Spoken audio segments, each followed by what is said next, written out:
Welcome back, ladies and gentlemen. Last night we witnessed a great first round to the 2026 NBA draft. I'm, of course, about to get into it.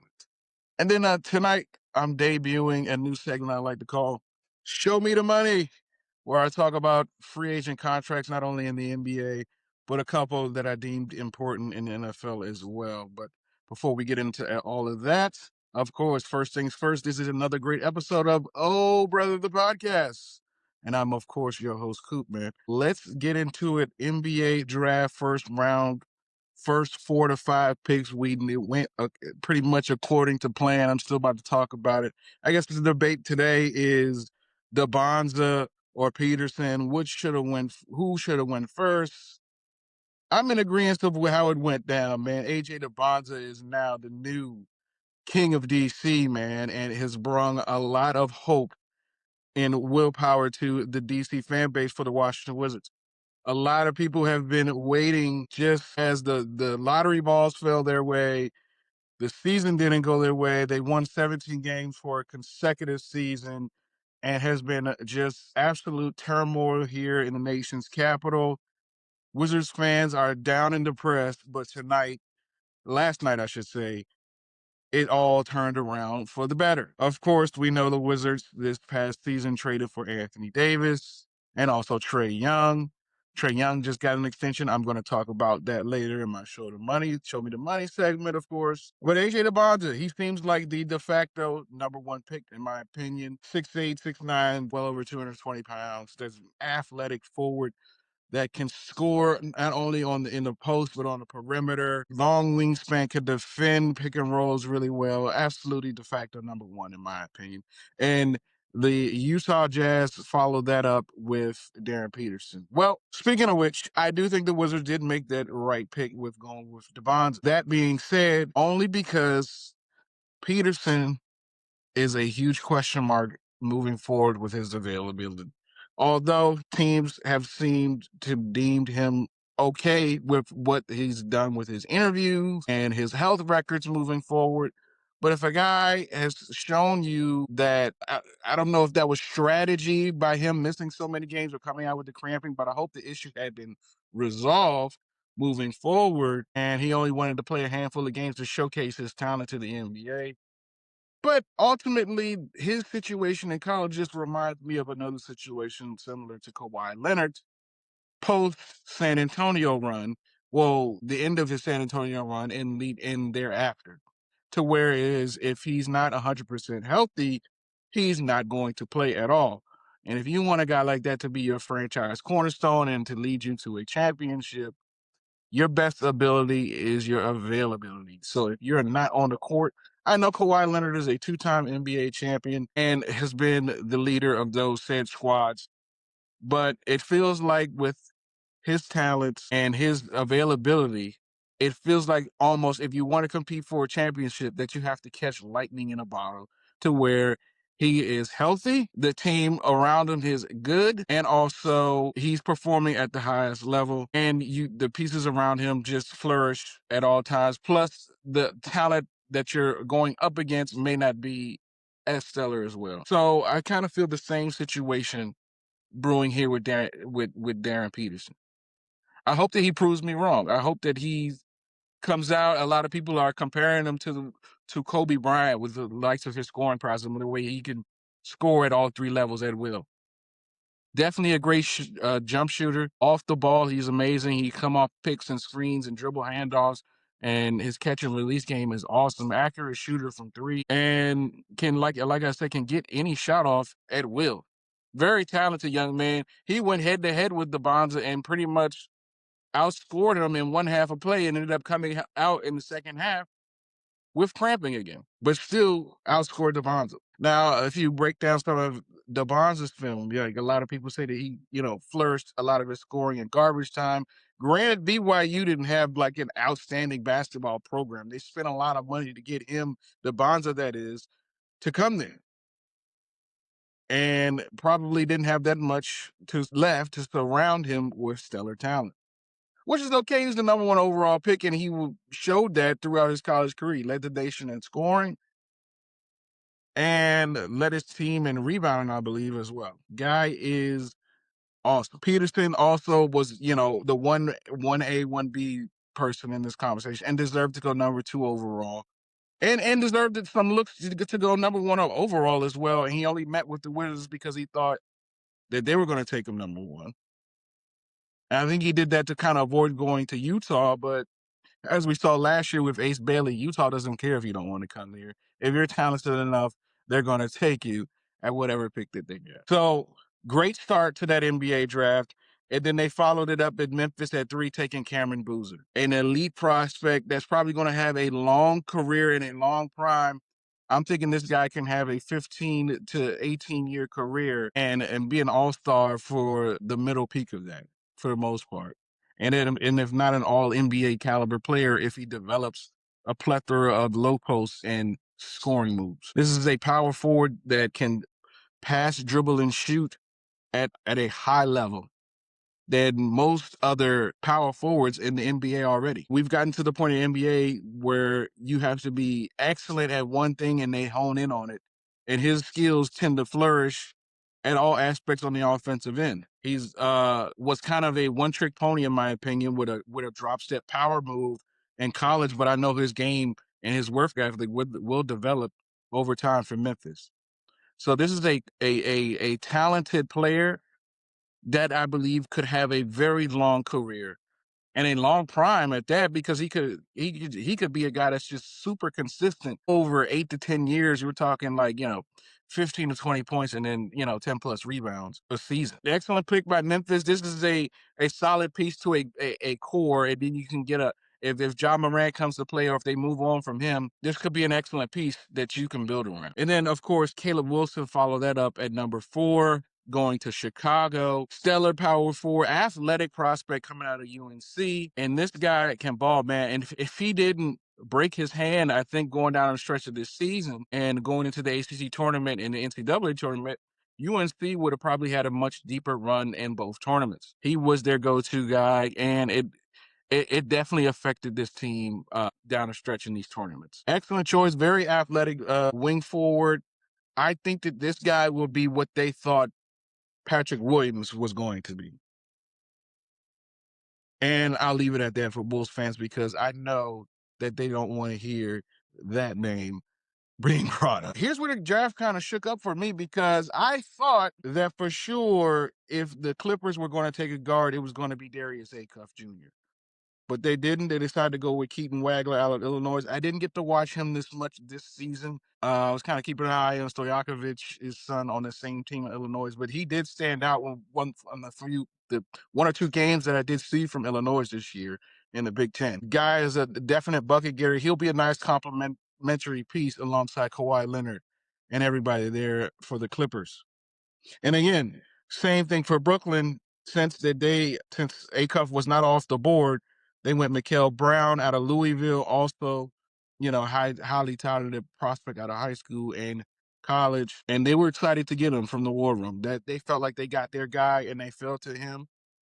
But, I can't do nothing but just harp on this guy, Darius Acuff Jr., also ended up going 7th here to Sacramento. One, I'm upset because he's playing on a California West Coast team, and I've got to stay up till 10:30, 11 o'clock now to watch his games. 2, this Sacramento franchise has been somewhat abysmal since the early 2000s in that run with Mike Bibby, Chris Webber, and those guys. He's probably going to get significant playing time immediately, and that's what I do want to take note. He's going to get plenty of playing time immediately, because I just looked through the Sacramento Kings roster. I can go through it again here. Let me double check here. Like under contract right now as guards, they have Devin Carter, Nick Clifford, Malik Monk, DeMar DeRozan, who they plan on trading or cutting, and nobody's going to pick up that contract. And they still have, Killian Hayes, Zach LaVine, Westbrook, potential free agents here. He might be the starting point guard going forward to start the season for the Kings. So he may get the keys to the ship early in his career, and I can't wait to see what he does with it. This is one of the most talented prospects. In any other year of drafts, he probably is going 1 or 2. But because this is such a talented draft, and what many are saying, is a draft for the ages.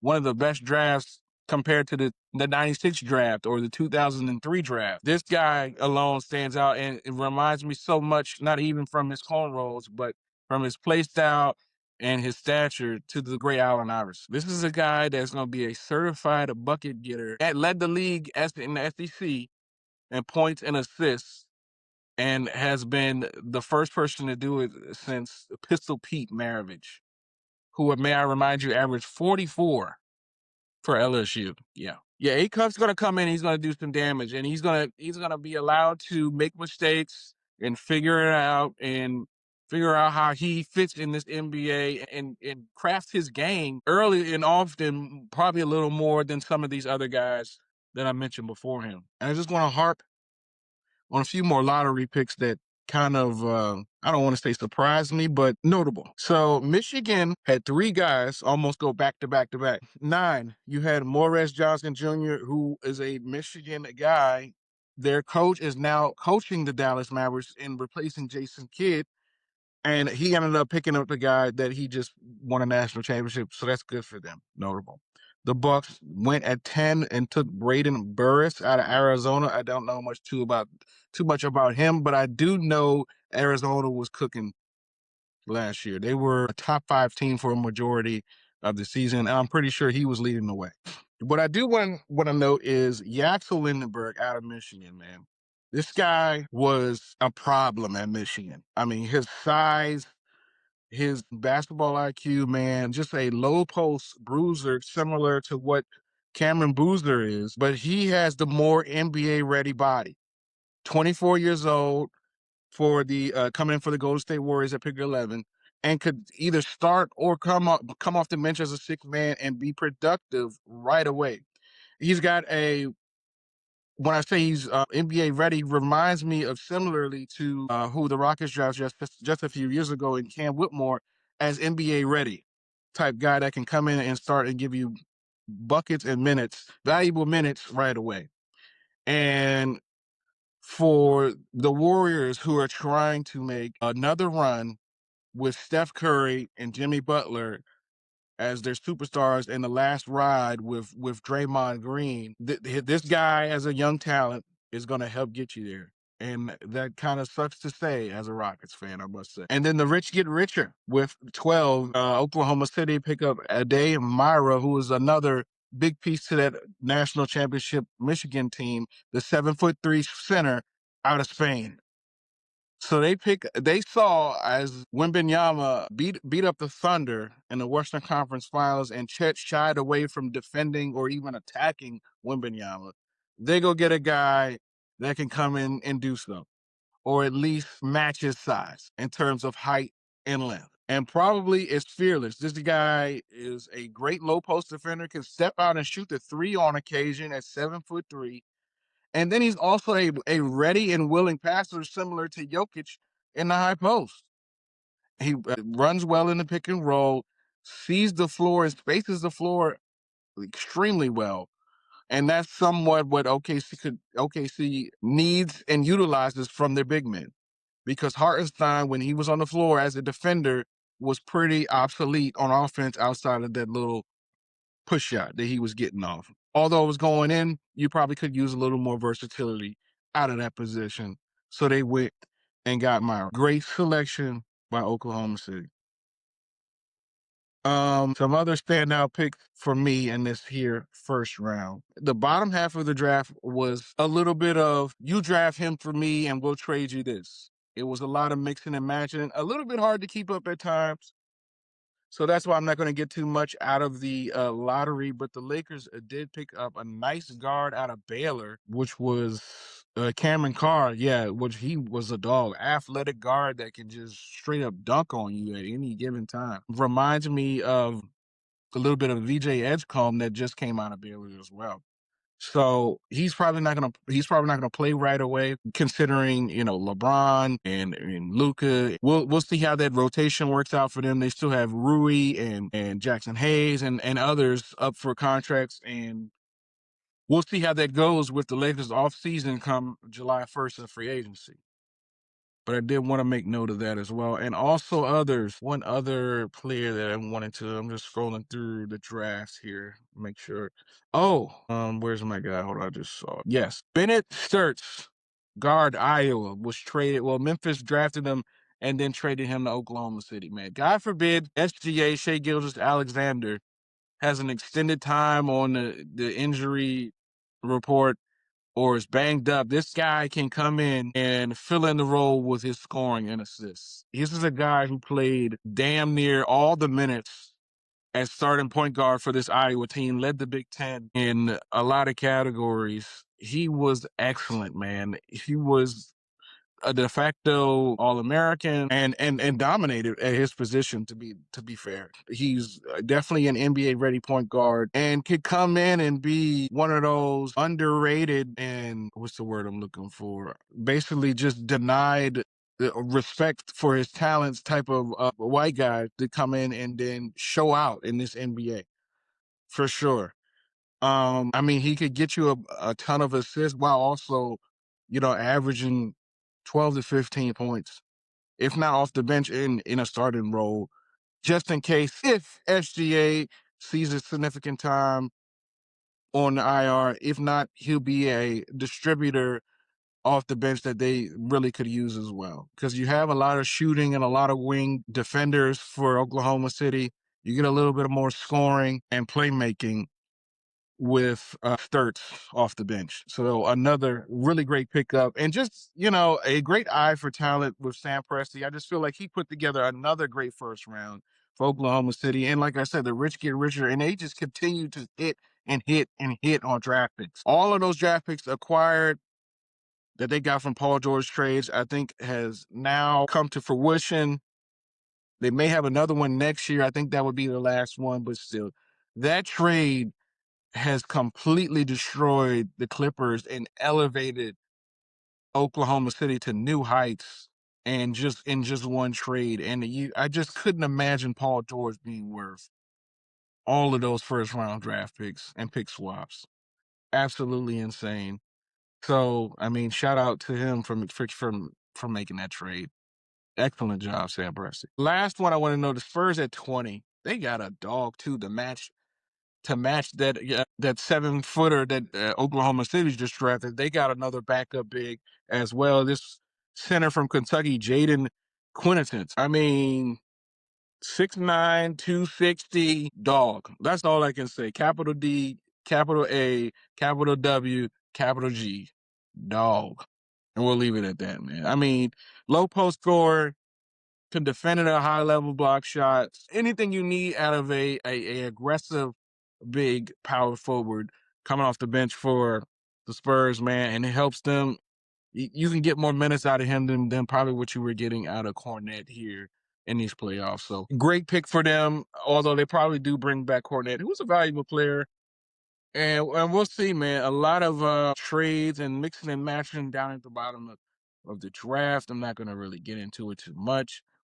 But we're going to enjoy a second round here coming up tonight, the 24th. By the time you see this, you'll have your thoughts and opinions on the first round. Let me know down in the comments who you guys picked and if you're happy with your team's first round draft pick or not. That will be interesting to see. Alrighty. All right. New segment. Show me the money. Another great segment. I always, how much a guy is getting paid is really important in pro sports because it can literally make or break teams in terms of their free agency, in terms of their roster adjustments, and in terms of getting better. So, it can really make or break you down the stretch of certain seasons, depending on free agency, depending on who else can get paid and who else can help your team. So show me the money. We're going to talk a little bit about who got paid and why. Starting off with today, Mr. Austin Reeves has settled with the Los Angeles Lakers and has now agreed to a 4-year, $185 million contract with the Lakers and solidifies his existence in LA for the next 4 years. I knew this was coming. You had to give Austin Reeves the max because he had a market elsewhere.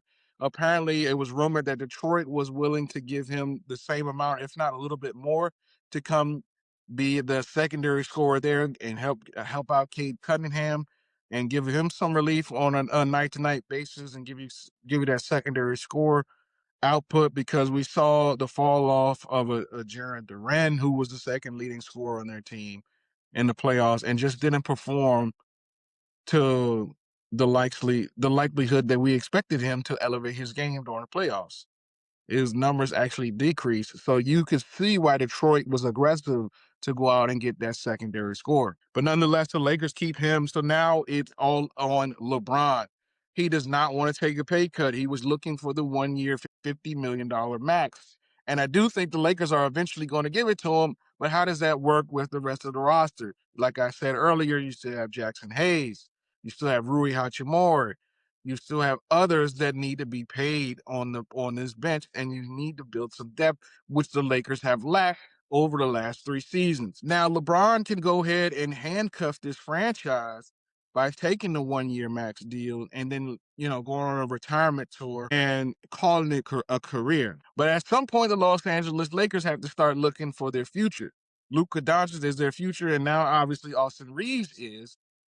Who can you go out and get that is going to complement these two scorers? Obviously, LeBron has taken a back seat and has let them do their thing. I don't know if moving forward that LeBron is worth going over the first apron to meet his financial needs. This is a guy who was worth over $1 billion, and now he wants. I'm not saying that he's not deserving of it, but I'm saying it may not be worth it for the Lakers to seek that option when they can split that money up and go get other pieces that can fill voids for this team. But it's hard to pass up on what we debate as the best player ever to play basketball, and even in his 43 years old in his 23rd season, still is a top 10 player when he's prime and ready to go in this league. So they have some new ownership for the Los Angeles Lakers. They have some hard questions to answer there in LA. Also, Julius Randle was traded to Brooklyn, and Nick Claxton was traded to Chicago, and that left the Timberwolves to re-sign Ayo Dosunmu, 5 years, 112, and that is a great deal for me. You get an extra year on that with that 5th year, and you only get them at $112 million. And I think you're paying like Nas Reed like close to 80 or something like that. Good contract. This opens up a lot more shots and driving lanes for Anthony Edwards. This is kind of a addition by subtraction type of move for the Timberwolves. I still think that you should go out and try to get somebody else, some more complimentary pieces for the cheap veteran pieces. I think that Minnesota can be an attractive location for veterans like that, but it's not too many guys out there that can help fill voids and roles of that nature. So you got to go ahead and bring in DeSumo because you traded for him. You do see him as a key piece moving forward for your team. So I understand this move, but I think you need more help for Anthony Edwards, and you just now subsequently dumped a larger load pause on his shoulders. And CJ McCollum, deservingly so with his playoff performances, gets another 1 year deal to stay in Atlanta. He gets 1 years and $21 million. A nice veteran extension for him. A guy, who's like been a consistent 20 plus point scorer in this league and has continued to do so and showed you why he's a veteran, and it was getting buckets in that first round against New York and was scaring the eventual NBA champions in the first round. Good job for CJ. And then we get to Sir Trae Young here in the district. He gets a 4 year, $212 million. I have been a Trae Young advocate since he was playing at Oklahoma. This guy was shocking the world with his deep 3-point shooting starting off in college and remind us of the likes of one Steph Curry. Now, this is a guy, let me remind you of the accolades now. 4-time All-Star, 1-time All-NBA, and I feel like he got snubbed, in my opinion, of 2 more All-Stars. This is a guy who's led the league in assists, and at this moment, the 3rd highest career assist average. Let me say that again. The 3rd highest career assist average at 9.8 assists per game, only behind the great Magic Johnson and the all-time assist leader in John Stockton. This is a guy that can not only with his passing help elevate this young core to new heights, but he's also going to average around 25 to 27 points per game. Granted, his efficiency has dropped a little bit year by year, and his a little bit of athleticism due to some injuries has declined. Also, Trae Young is a defensive nightmare and can be hunted on the offensive end by other teams. Yes, I know that. But from an offensive standpoint, he's been excellent throughout his career. And for whatever reason, the media, the fans have continued to shy this guy away. Now, he may have, granted, he has probably worked his way out of Atlanta to get a new deal with like he just got with Washington. But in order to get new deals, you have to have a market. And Trae Young certainly had a market. And Washington was one of those teams. Now, for Washington, well, before I get there, the other teams in the markets that I would assume, I'm assuming was probably Brooklyn before they traded for Julius Randle, and Chicago, who is devoid of any major talent outside of the rookies they just drafted. Now, for Washington, do you really, how else are you going to acquire a superstar and an all-star talent that you don't build homegrown? Because if you do not do that, the stars that you build at homegrown, you're either going to trade and they're going to go elsewhere and thrive, or people are going to call you and try to steal them for cheap again in trade because they can see the talent. They don't think that you develop well, which you haven't done in the past. No, Washington Wizards have just not had a winning prowess as a franchise. So this up and coming generation of new NBA players, plus the ones of previous years, have not seen a consistently good Washington Wizards team in effect, which is why they don't get the respect as a decent franchise slash city in the NBA. Deservingly so, because they've been poorly managed throughout the Eddie Grunfeld years. For those of you who don't know, that was the GM of 2 GMs ago who just was so out of touch with the NBA. And it's hard. I don't know why, but it's extremely hard to convince free agents to play here.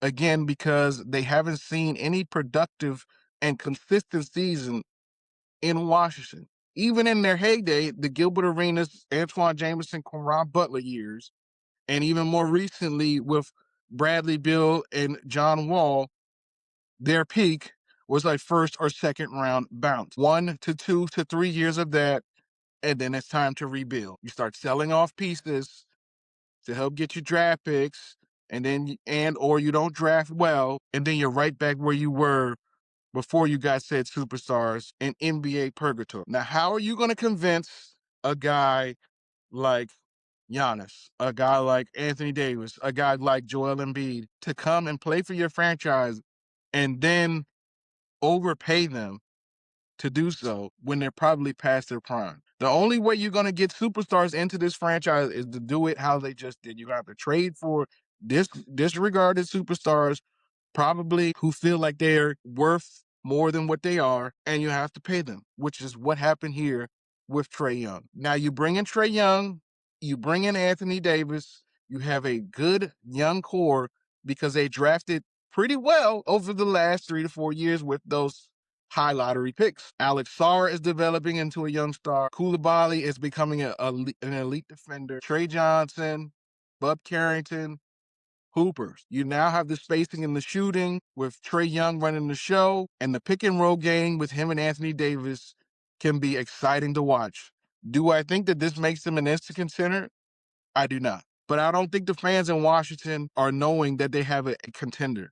They just want to see competitive basketball because the fans are here. They want to support, but it's kind of hard to support a team that's winning less than 20 games every season. And the fans flood the gates for the opposing teams that they're playing in. They're Washington Wizards and Washington, D.C. is an away city. It's all about who they're playing that night, not the Wizards. And when you bring in these two superstars, these two former All-Stars, that changes a lot. Granted, you're not going to win 17 games. If you could get 15, I'm sorry, if you can get 55 games out of Anthony Davis this season, you're talking about probably a 35 win ball club right here, which is much better and than the 3 previous seasons where they lost 20. I mean, they only won 20 or less games. Now, if you could get 70 games out of Anthony Davis, which I don't think you'll ever get out of in his career because he's just so injury prone, this could be closer to a 500 win ball club. They could be close to 40 to 41 wins, considering the health of everybody else and everything goes right. Now, I think Washington just has to be patient, man. They may start off a little rocky, but if everybody stays healthy and everything goes right, I think they can put it all together and be a competitive ball club for not only next season but the few seasons after that. You're gonna have to obviously lock AD down with the max deal because that's the only way he's gonna want to stay in Washington if he's getting the maximum amount of money that he can, whether he's playing or not. And just another note to harp on with the Wizards. How else are you going to rebuild? I want to just take you through some of the free agencies that's coming up next year. I'm not even going to mention this year's free agency class because there's no names to be mentioned that are franchise changers. They're all depth pieces and people who are going to fill out the back end of benches here in the NBA. So that's not even noteworthy.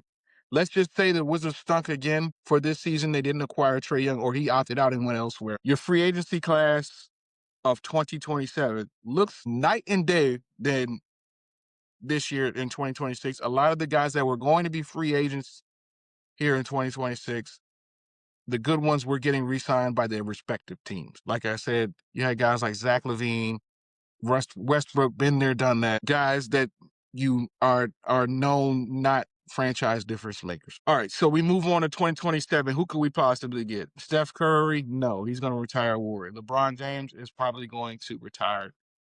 Jokic probably going to stay with his squad. Giannis probably going to re-up with the Heat. Obviously, Anthony Davis, he's there.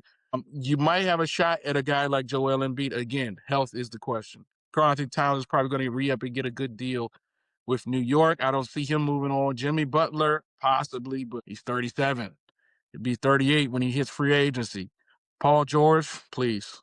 Another guy, too old. Chris Middleton, been there, done that. Kawhi, another guy, can't stay healthy.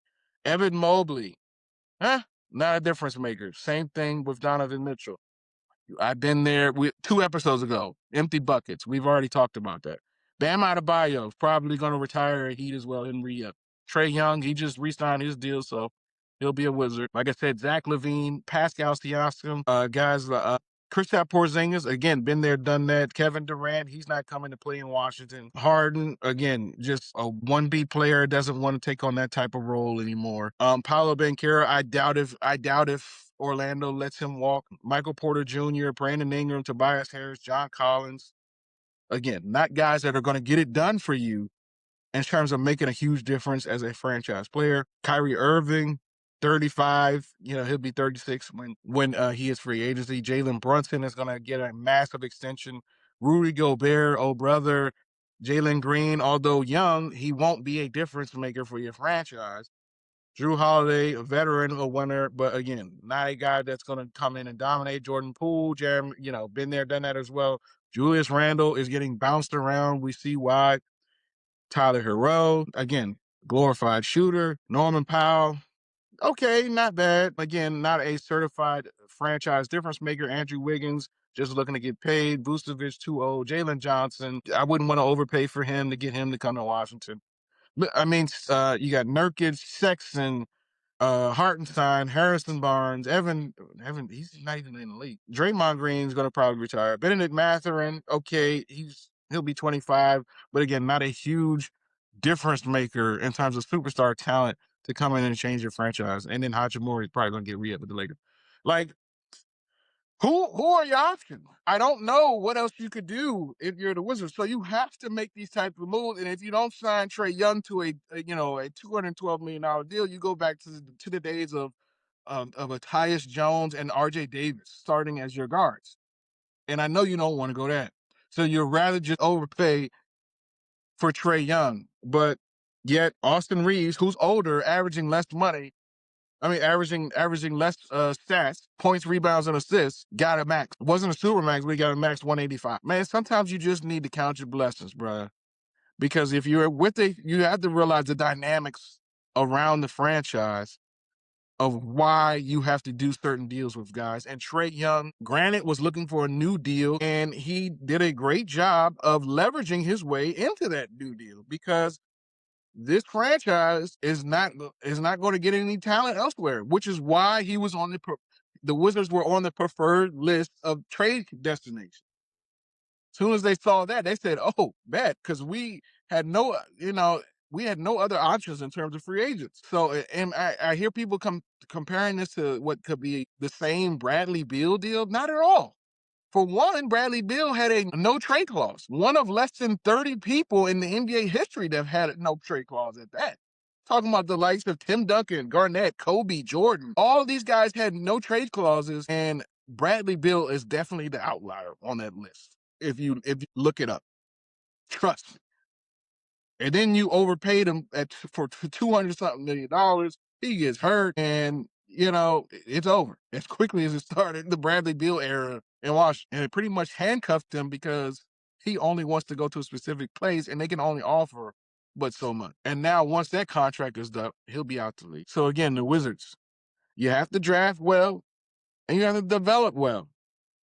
And if a superstar free agent comes available, you got to throw the boat at him to try to get them to come and stay in Washington and hoop. So I hope the future is bright for my Wizards fan. I really do. At least you're going to get some competitive basketball next year in the district. All right, switching over to NFL here on the Show Me the Money segments.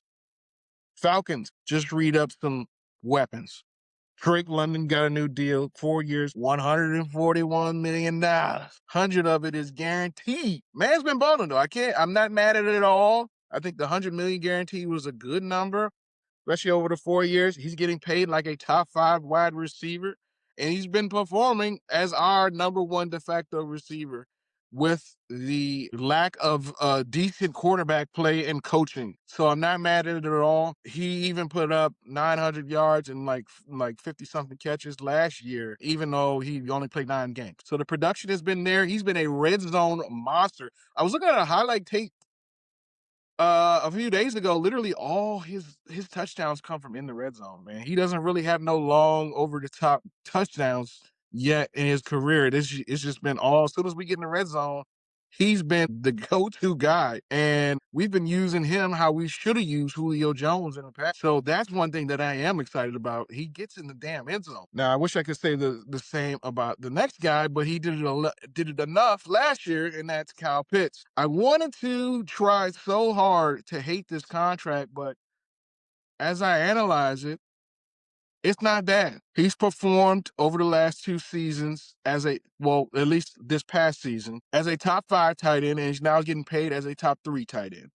And to be honest, as I look around the league, there's only about 3 or 4, maybe 5 guys at the tight end position that will take over. One of which is George Kittle, and he's coming off an Achilles injury. McBride, Tyler Warren, maybe Brock Bowers. But as a productive tight end, Kyle Pitts kind of doing it for us. So he's now receiving the highest 3-year contract extension ever for a tight end. Not mad at it. Not mad at it. I'm not overly excited about it. Granted, he performed well in the contract year.